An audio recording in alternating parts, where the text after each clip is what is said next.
I don't think I'm gonna like this at all. Actually, I don't think I'm gonna like this at all. You know, I know I'm gonna have a good day today, mostly because I'm gonna probably have this chicken enchilada over here for breakfast, and that's just the start of the things that are going on. But I have this fear of heights and fear of things that you like can't control, like natural disasters or something. Like when I was in the water once, somebody was telling me, like, if a boat falls in the ocean and you're on the boat, you can't swim away from it because it'll like pull you in. You know what I mean? That terrifies me. And then somebody said, you know, the same thing can happen in space. If you were in space and the cable broke, you could fall through a planet and nothing could save you. And that is scary as hell. So we're here to check out the video, what would happen if you fell into Saturn. Saturn's a gas giant. You know, it's a planet made entirely of gas. I'm assuming it doesn't have any rocks or minerals in it. It's just a big flatulent planet. Bad joke. And we're gonna check out to see what happens if you fall through Saturn. So let's check it out. It's by Anton. Shouts out to Anton, and teach us something, my man. In today's video, we're going to be imagining what would happen if you fell through a gas giant. Wait, did you do these animations? These are beautiful. Through Saturn, just like the Cassini mission back in 2017. So let's just imagine that here you are working for NASA, orbiting Saturn, and suddenly something happens. Let's imagine I'm working for NASA. I'm a lot smarter than I really am. Got it. And unfortunately your cable snaps and you start losing orbital velocity and then start falling into this beautiful gas giant, at which point you might actually start freaking out. Now, let's actually find out what would happen as you go through these layers of gas giant stuff and what would actually end up happening at the end. And of course, back home on Earth, the NASA and whoever else is involved with the mission. Was that part of the mission? The type of screaming you would hear me do if I fell through a planet, you would know that is not a part of the mission at all. They're probably freaking out, but they're curious to find out what actually happens to your body. It is now. That's savage. Now, as you start falling through the upper atmosphere of Saturn, you'll actually realize that the gravity here is not that much stronger than on Earth. So your actual velocity will be very similar to the upper atmospheres of Earth, and you're going to be falling through some layers that might seem familiar but have different color. And these first layers are just going to be ammonia clouds, specifically white ammonia clouds. But your descent speed is going to be relatively large. You might be moving at speeds close to 1 kilometer per second. Is that fast? Views will be pretty spectacular. The temperature, however, the views will be spectacular. Pretty cold, so you may want to bring extra layers inside your suit, but it is going to be slowly warming up. About 15 minutes later, things will start changing. 15 minutes? I would die from screaming in 15 minutes. 15 minutes of falling? Actually start experiencing slight darkness, and as you go deeper and deeper into the atmosphere, it's going to become darker and darker. Now, a few minutes later, you're going to start seeing a second deck of clouds, and this is actually slightly different in composition.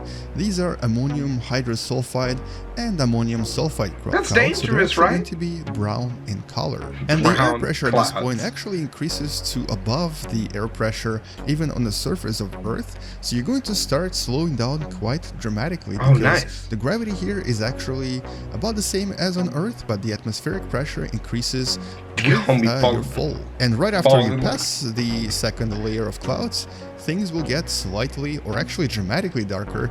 You're going to actually barely see even your own hands now. And then a few minutes later, you're going to start reaching the third layer of clouds, and the pressure here is going to start dramatically increasing to 4, 5, 6, and almost 10 atmospheres. So you're going to actually feel quite squeezed if you didn't bring some sort of a pressurization device inside your suit. Okay, white water as you're falling I know what through those these are. Water clouds that look kind of similar to Earth, you 5 actually start atmospheres. seeing a lot of interesting things, including lightning that is going to brighten your day a little bit, or possibly electrocute you and kill you right there. Yeah, be dead immediately.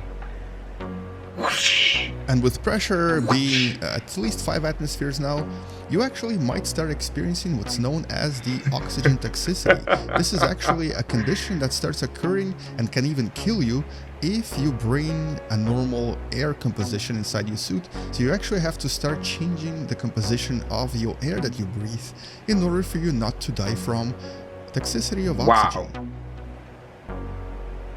And now things get pretty dark and you start getting really compressed. Okay, but the thing is, since darkness. You're mostly water, air gets compressed only the air inside of you will get compressed. The rest of you will actually be fine.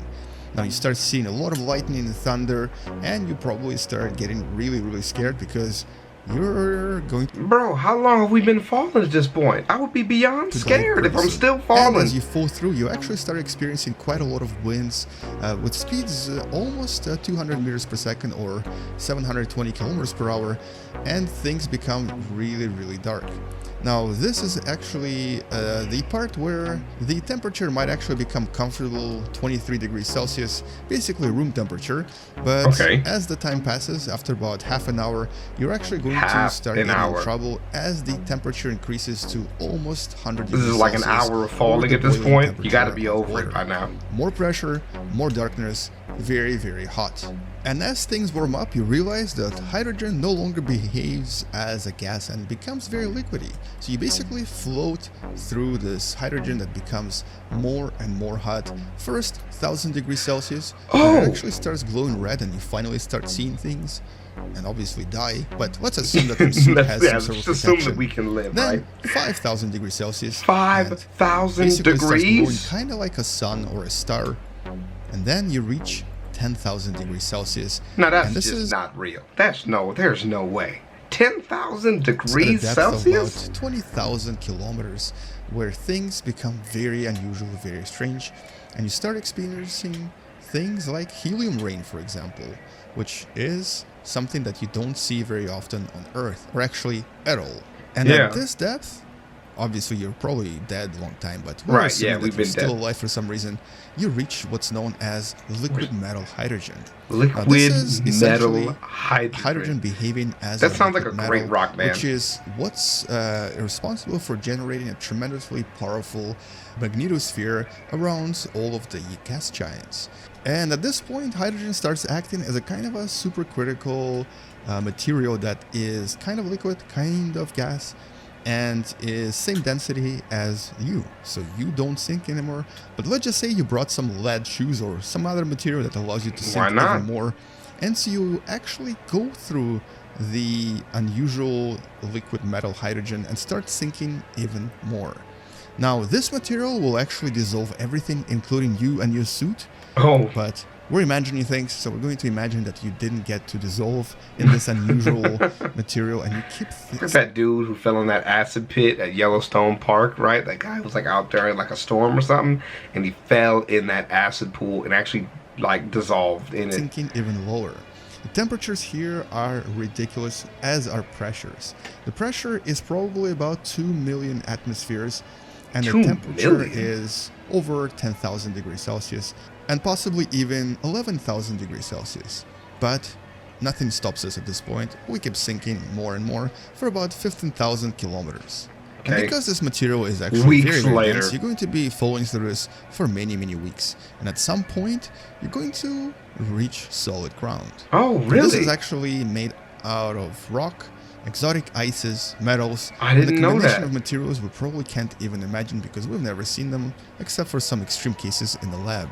Right. You're basically standing on what might be considered to be the core of a gas giant. See, that's okay. That's what I was about to say. I didn't think that they had anything other than the core that was solid. You kind of start slowly walking away, hoping one day to return to Earth. But in reality, you're long dead because, well, there's no way you can survive in these conditions.